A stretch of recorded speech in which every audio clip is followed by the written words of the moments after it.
Hello, you guys. It is Cringe Readings. Happy Valentine's Day.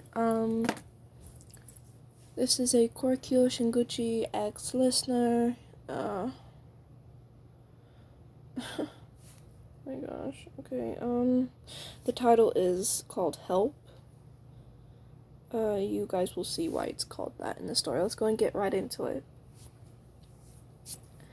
Korekiyo Shinguji's life had always been filled with things that would make anybody else lose sleep over, but he never minded it because he was told that it was normal. Who told him this? His sister, the one who caused him most of his trauma. You noticed the little things that would quietly trigger him, such as a sudden movement or a loud noise. You noticed these things because your ultimate was the ultimate therapist.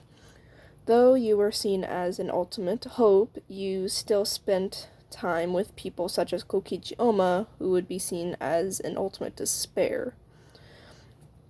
But then again, you spent time with everyone.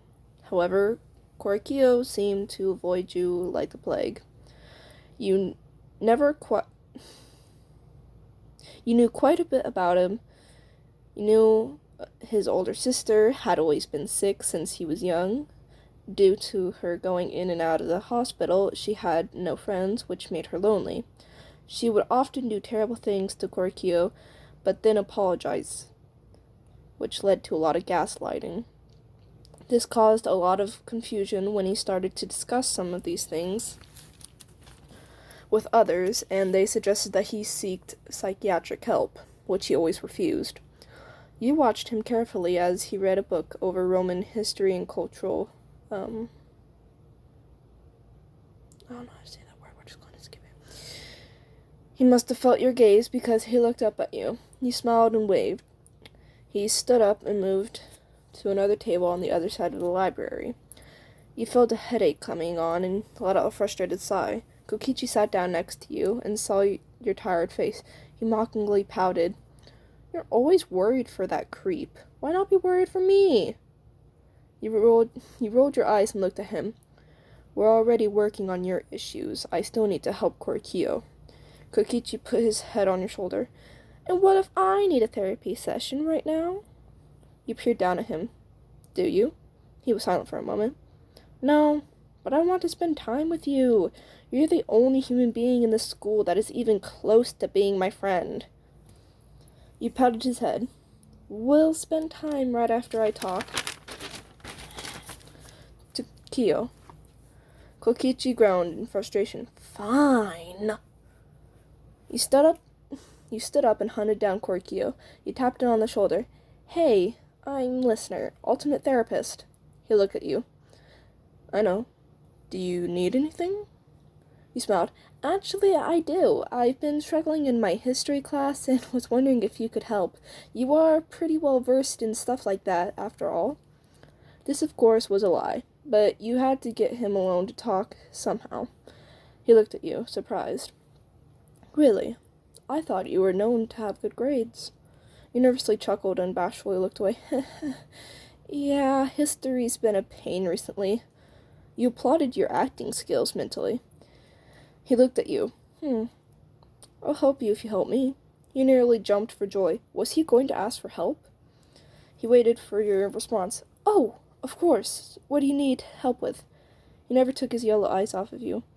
I need help with a ritual here soon. I only need one other person besides myself to partake in it. You silently wept with the disappointment you felt. Of course.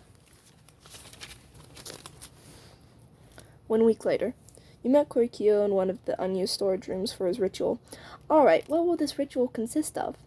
He looked at you for a moment, silent. I know what you've been doing, listener. I know that you didn't need help in history or any other class. I've let you probe at my brain long enough. It's time I probe at you a bit. You looked at him. Pardon? He stared at you. What trauma did you go through? You nearly choked. What? You're not the only one who observes people, listener. For the longest time I couldn't read you, so I avoided you. But now I get to ask you the questions I've been wanting to since the first class trial. I'm guessing your trauma has to do a lot to do with betrayal, because you were heated during the trial. Were you three good friends? You felt your eyes prick with tears, thinking about the class trial and Kaede's execution. How you and Suichi wept together, watching everything happen, hearing Kaede's strangled screams of agony. How you kept on trying to run towards her, being held back by Suichi and many others.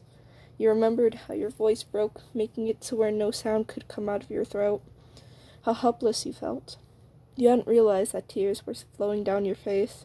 Korekiyo hugged you. You help everyone else, but who's to help you? You clinged on to Korekiyo and sobbed. He patted your head. There. You heard a phenomen. I can't say this word. Phenonym voice, suddenly. My poor darling. How horrible those memories must be. We'll take good care of you from now on. We'll never let you get hurt again. He looked up and saw Korekiyo with his mask down. He quickly caught on that this was most likely a split personality, fabricated from trauma to replicate his older sister due to the bright red lipstick on his lips. You stayed in there for a while together, venting to each other. The third class trial. You tried. You really did. You fought till it was time to vote, tears streaming down your face as you picked the culprit, Korekiyo Shinguji. You felt your whole body tremble. Korekiyo bowed his head in defeat. Before he was taken away to his execution, both of his personalities kissed you on your forehead. He accepted his execution, and you watched quietly, crying. The last part of it, his execution, is when your entire body was racked with sobs. Despite what the others say, you believed that he deserved better. Okay, that's the end of that. Once again, happy Valentine's Day. I love you. Have a good day or night. I don't know. Yeah. Bye.